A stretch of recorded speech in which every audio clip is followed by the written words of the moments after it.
देश की राजनीति से लेकर करोड़ों छात्रों के भविष्य तक संसद में एक ऐसा बिल पेश होने जा रहा है जिस पर पूरे देश की नजरें टिकी हैं। NEET paper leak. इस विवाद के बाद सरकार अब एक सख्त एंटी पेपर लीक बिल लेकर आई है। दावा है कि अब पेपर लीक कराने वालों को सिर्फ गिरफ्तारी नहीं बल्कि फास्ट ट्रैक कोर्ट में तेज सुनवाई और पहले से कहीं ज्यादा कड़ी सजा मिलेगी।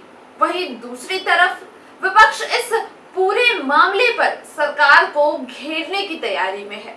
आखिर इस बिल में ऐसा क्या है, सरकार इसे क्यों ला रही है और संसद के अंदर आज किस बात पर सबसे बड़ा टकराव होने वाला है, आइए जानते हैं पूरी रिपोर्ट। नमस्कार, मैं अंशु ठाकुर और आप देख रहे हैं आरंभ न्यूज। लगातार कई दिनों के हंगामे के बाद 27 जुलाई को संसद के मॉनसून सत्र में सबसे बड़ा एजेंडा एंटी पेपर लीक होने वाला है। नीट पेपर लीक विवाद, छात्रों के देशव्यापी आंदोलन और सरकार पर बढ़ते दबाव के बाद केंद्र ने परीक्षा प्रणाली को और सख्त बनाने के लिए पब्लिक एग्जामिनेशन अमेंडमेंट बिल पेश करने का फैसला किया है।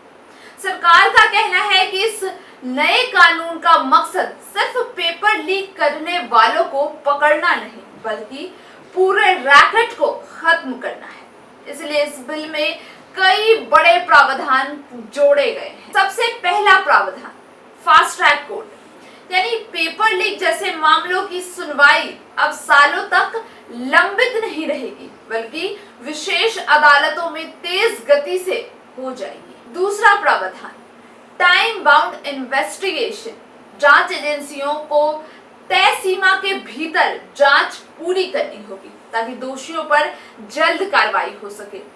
तीसरा प्रावधान कड़ी सजा और भारी जुर्माना। सरकार का दावा है कि पहले की तुलना में कहीं ज्यादा कठोर दंड का प्रावधान किया गया है ताकि भविष्य में कोई भी परीक्षा माफिया ऐसी हरकत करने की हिम्मत ना करे।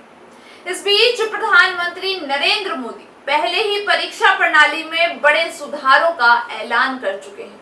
सरकार ने एक उच्च स्तरीय टास्क फोर्स बनाने की घोषणा की है जो परीक्षा प्रणाली को ज्यादा पारदर्शी, भरोसेमंद और तकनीकी आधारित बनाने की सिफारिश करेगी। लेकिन संसद के अंदर सरकार के लिए ये रास्ता इतना आसान नहीं दिखाई दे रहा है। विपक्ष का आरोप है कि सिर्फ नया कानून लाने से समस्या खत्म नहीं होगी। विपक्ष सरकार से ये जवाब भी मांग रहा है कि आखिर इतनी बड़ी परीक्षा में पेपर लीक कैसे हुआ, जिम्मेदार अधिकारियों पर क्या कार्रवाई हुई और भविष्य में ऐसी घटनाएं रोकने की ठोस व्यवस्था क्या होगी। इसी के साथ विपक्ष सीजेपी प्रदर्शन के दौरान कथित पुलिस कार्रवाई और छात्रों के खिलाफ हुए एक्शन को भी संसद में उठाने की तैयारी में है। कांग्रेस नेता राहुल गांधी समेत विपक्षी दल इस मुद्दे पर सरकार को घेरने की रणनीति बना चुके हैं। यानी आज संसद में सिर्फ एक बिल पर चर्चा नहीं होगी बल्कि करोड़ों छात्रों के भविष्य, परीक्षा प्रणाली की विश्वसनीयता और सरकार की जवाबदेही पर भी बड़ा राजनीतिक मुकाबला देखने को मिल सकता है। फिलहाल संसद में पेश होने वाला ये एंटी पेपर लीक बिल देश भर में करोड़ों छात्रों के भविष्य से जुड़ा सबसे अहम कानून माना जा रहा है।